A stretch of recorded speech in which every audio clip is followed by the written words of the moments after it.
Hello everyone, it's History Behind the Warrior, and welcome back to the long-awaited return for the God of War History of series on the channel, with the saga having finally come back after years of silence. It only felt right to me that we finally came back, and tied up some of the loose ends left behind to conclude my coverage of the Norse saga and series of games. And of course today, I had to tackle an incredibly pivotal figure in the Norse series. A god, really, has helped open up the pantheons beyond merely just the Greek and Norse gods. I am of course talking about the unifier of worlds, and son of the Allfather Odin himself, Tyr, the former god of war. Now Tyr has arguably been one of the most important characters introduced to God of War since its shift to the Norse pantheon, having at first appeared as an incredibly elusive and shadowy figure, merely referenced throughout the wastelands of Midgard, to then finally returning in form during the events of Fimbulwinter. Yet, the Grand Arbiter of Peace was a shadow of his former self. Of course, up until the events of Valhalla. So, with the legends of Tyr scattered far and wide, we finally beckon and ask the question of, what exactly happened to the former god of war? What happened to Tyr that had him abandon his title? And of course, what lands did he visit beyond the Nine Realms before he was then unjustly sealed away? That is what we will be exploring in today's video, taking things all the way back to the dawn of the realms themselves. But before we do get that ball rolling, here's a quick reminder as always that if possible, please do give this video a thumbs up, as it does help the channel out a ton. And of course, feel free to subscribe if you do wish to see some more God of War content. It's a small thing, but it goes a really long way in supporting the channel, especially with YouTube having a bad tendency to largely age restrict God of War videos. So a like and a comment especially does go a very long way. Anywho, with that said, let's get on with the video. Now Tyr would be born during the early ages of Asgard, having been the second son of the Allfather,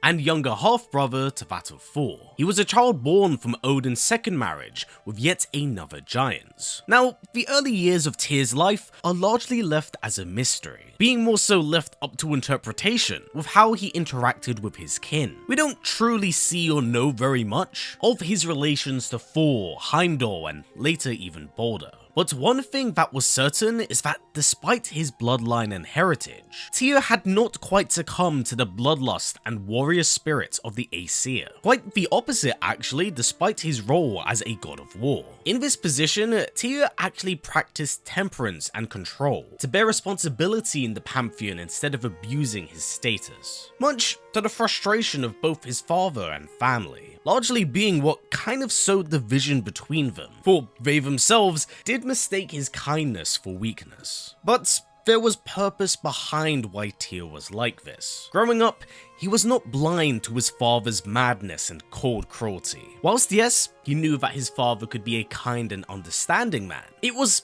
never without an ulterior motive. He knew that a monster lied beneath the surface of it all, forever consumed by an insatiable taste for knowledge, power, and most importantly, control. And quite oftenly feared that he would fill the same role as his brother did in ceaseless bloodshed, something that Tyr himself did try to avoid at all costs until necessary. Now, at an undisclosed time, in between acting as a god of war and adventuring with his nephew, Ulla, Tyr and the Aesir would be tasked with an incredibly dangerous mission: the taming of the mad Jotnar hellhound, Garm. Whilst for the most part, Garm himself resided in Midgard, his furious appetite and ability to tear literal holes in the fabric of reality made him a notoriously dangerous threat, consuming both mortal and gods alike as he grew in size. The threat he posed didn't just endanger Asgard, but that of all realms, marking this as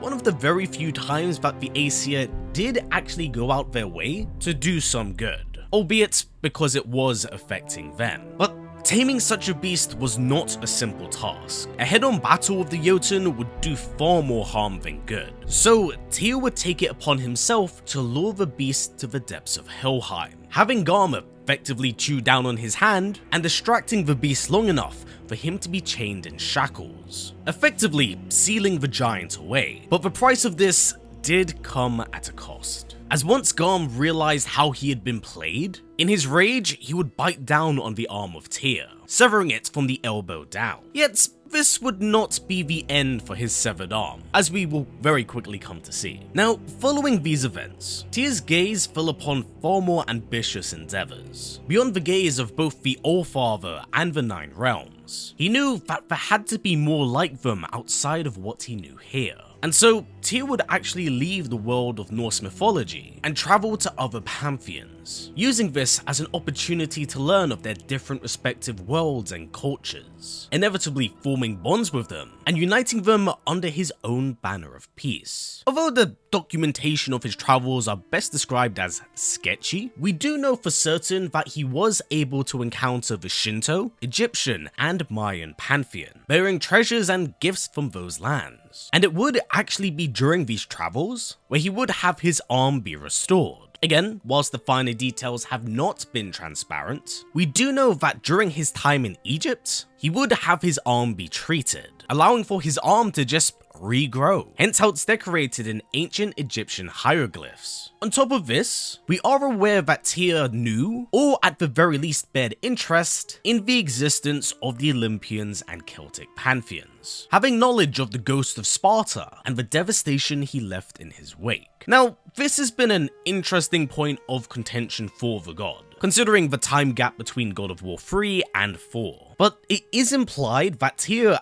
actually traveled to the lands of Greece just after Kratos had destroyed that world, noting that it actually flourished in his absence. Now, somewhat inspired by what he had achieved in his own travels, Tyr believed that the next step for the Nine Realms would be to take his banner of peace and use it to unite his home, a unity never seen before by gods, mortals, or giants. But Odin still had his clutches deep in his son. So, seeking clairvoyance and absolution, Tyr would actually turn his gaze to that of Valhalla. You see, Valhalla is an incredibly unique realm, for once you pass its gate, it begins to question your resolve. It tests your will and, most importantly, pull apart questions deep within your psyche. They're designed to deduce the scars in oneself. Under normal circumstances, a living being like Tyr who hadn't died wouldn't normally be allowed beyond its gates. But in some way, his severed arm was sufficient enough of a toll to grant Tyr access to that world. Here, the god of war would face both his hopes and fears, finally gaining the answers required in order to achieve his dream. Thus, upon exiting Valhalla, he was a changed man. The Nine Realms became a world where dwarves could stand shoulder to shoulder with giants, where mortals could walk amongst gods, where even the most lost could find a place to call home. This quest for peace very quickly led to the creation of the realm temples, allowing for a quick, seamless, and swift form of transport between them. But not everyone amongst his pantheon truly agreed with this tranquility. You see, Odin had only not raised his hand or struck him down during this time due to his own self-interests in the giants, more specifically, their magic. Still engulfed by his quest for answers to creation itself, he only accepted the union amongst his people and the giants for his own desires. And with his relationship with Freya quickly deteriorating, he was very quickly running out of options. So Odin was civil with the giants, and even maintained the facade of embracing Tyr's peace to allow passage to their home. But Tyr knew his father all too well, and so did the giants for that matter, knowing that he wasn't cut from the same cloth as his father and brothers. The Jotnar would grant him a gift that very few had: magical Bifrost crystal eyes. For should things ever go awry, the eyes could serve as an alternative form of travel beyond the realm temples. The Jotuns truly trusted the god of war, and placed a lot of faith in him for the good he had achieved. Now, as expected, Odin's own hunger for knowledge and secrets had finally caught up to him, being caught by the giants in his deception. Yet they were more than prepared for the Allfather, casting him out, forever exiled from Jotunheim. Odin's last and final option was now gone, and it was this moment right here where everything fell apart. Furious at this denial, the Allfather would send the full might of the Aesir down upon Midgard and have Thor lead the charge. much. The job was simple: slay any and all that aligned with the giants, forever shattering any unionship between the realms, as one by one they fell before the might of Mjolnir. In the heat of battle, Tyr couldn't reason with his father nor his brothers, and so would do his best to help and assist any remaining giant safely from the clutches of the Aesir, even aligning with the likes of Jotunheim's guardian and protector, Laufey, to achieve this goal. But in order to forever protect the remaining giants, the two would be forced to hide the Jotunheim Bridge and seal away the Unity Stone, severing any and all ways Odin could launch an assault on Jotunheim, whilst he himself could of course still have access to the realm through his eyes. Tyr from this point onwards would maintain a distant relationship with them, feeling quite guilty and partially responsible for the damage brought upon them. And of course, no good deed goes unpunished, for Odin now saw Tyr as a traitor amongst his table. So disgusted by his treason and lack of loyalty to his family, the Allfather would have his son be cast out and imprisoned deep beneath the heart of Asgard, locked away until his name simply became dust and echoes. The absence of the god was most certainly felt, and with Odin himself spreading the word of his end, it was only natural that many believed him to be dead. That is, of course, up until the events of Fimbulwinter. You see, despite the prophecy of Ragnarok having been fated to take place far later, the appearance and interference of Kratos to these lands actually altered destiny itself, with the death of Baldur having occurred much earlier than anticipated, naturally worrying Odin as he was running out of both time and options. But by having caught word of the Spartan's son, a young giant by the name of Atreus who was a young scholar, the God King believed he could manipulate the young man, for he bared a deep interest in the missing Tyr, even believing that he may indeed still be alive. So Odin chose to play into the naivety of the young man, having taken the form of Tyr and lied deep within the minds of Svartalfheim, posing as him right under their thumb, awaiting his release. But of course, it wouldn't be Odin if he didn't pull some horrible twist on this perception of his son, taking his stoicism and pacifism as cowardice and weakness, having him not just abandon combat, but actively avoid it entirely. A charade, and so tension between father and son before taking what he wanted. Yet still, such efforts would wind up being in vain, ultimately being defeated by the combined might of Kratos, Atreus, and Freya, finally slain by the older brother, Sindri. And the death of the Allfather meant the end of Asgard, for the heart of it had been destroyed by a mad Surtur in the form of Ragnarok.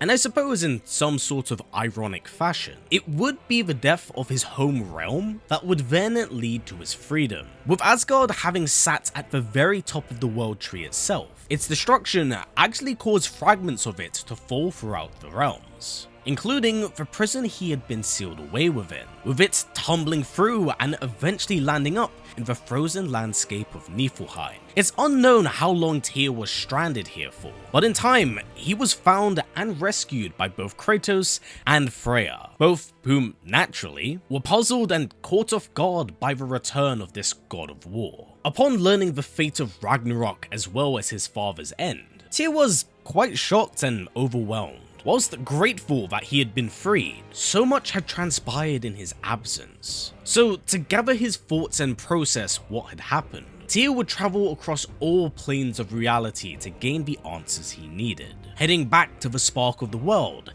to pay his respects to Surtur for his noble sacrifice, reunite with the likes of Hreggviðr and Helheim, admire the goals that Freya had achieved in Alfheim, and most importantly, embrace the peace that Kratos had spread across Midgard, Svartalfheim, and Vanaheim. This was truly the future he had envisioned. He just never could have imagined it would come at the hands of the ghost of Sparta. Of course, with the end of the Aesir, a power vacuum would open up in the fall of Asgard, with devoted zealots of Odin still continuing the fight in his name despite his end. Thus, because of these circumstances, Freya would actually seek to create a council amongst the figureheads of each realm, something to unite them and push back against threats against them, with Kratos himself representing Midgard. However, this wasn't quite a responsibility he was ready for. At first, outright rejecting the seat of power, for this position instilled a form of discomfort and fear that he hadn't quite felt since Greece. A form of fear that Tyr himself recognized. Understanding the weight that such a title bears, Tyr would secretly invite Kratos to the lands of Valhalla, having known full well that in order for him to embrace this future,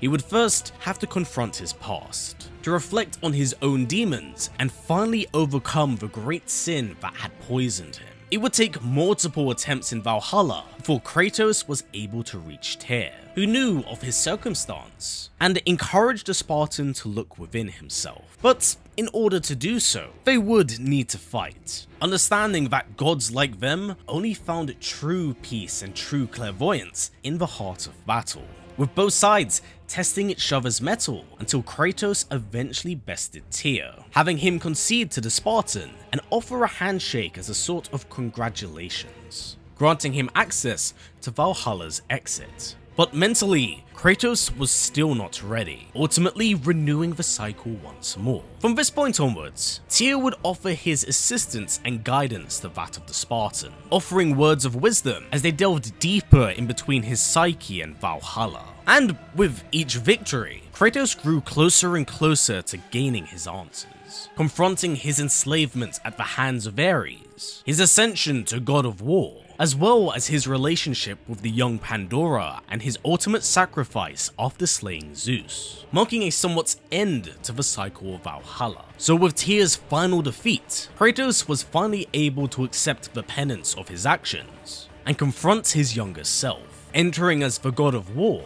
but now leaving as the God of Hope. Although this would ultimately be the end of Valhalla, it is believed that Kratos would continue to venture into Valhalla to spar with Tyr, which naturally led to some questions that he had to answer for himself, such as why did he not join Freya's council? And the answer was actually quite simple to him. In his absence, Tyr had accepted that the world had moved on beyond him. Whilst yes, his legend was carved in stone, a lot of people simply did not recognize him anymore, and Kratos had done far more in his time than Tyr had ever achieved, something that he accepted and was willing to stand aside for if it benefited the realms themselves. Thus, with the penultimate end of Valhalla, this now does mark the end for the history of Tyr, marking both a very open and uncertain future for this former god of war. But with much time having passed since his travels, I believe that it's been long overdue for him to return to those lands beyond the Nine Realms, to rebuild those connections, and to tether those worlds back under his banner of peace, with possibly the God of War by his side. So, with that said and everything covered here, this does largely conclude the vast and wide history of Tyr, from his travels to other pantheons to his imprisonment and freedom. Tyr has had an incredibly difficult path through the series, being largely burdened by his ties to that of Odin. Yet, now with him gone, this is the first time in Tyr's life where he's finally free. So now I broach a question to all of you of, what do you believe to be the future of Tyr in the series? Can you see him returning, and possibly playing a hand in future installments and games? Please do comment down below, as I'd love to hear what you all have to say, especially with your own speculated thoughts and theories here. But until the next one everyone, that has been it for me. Please take care, and I'll catch you in the next one.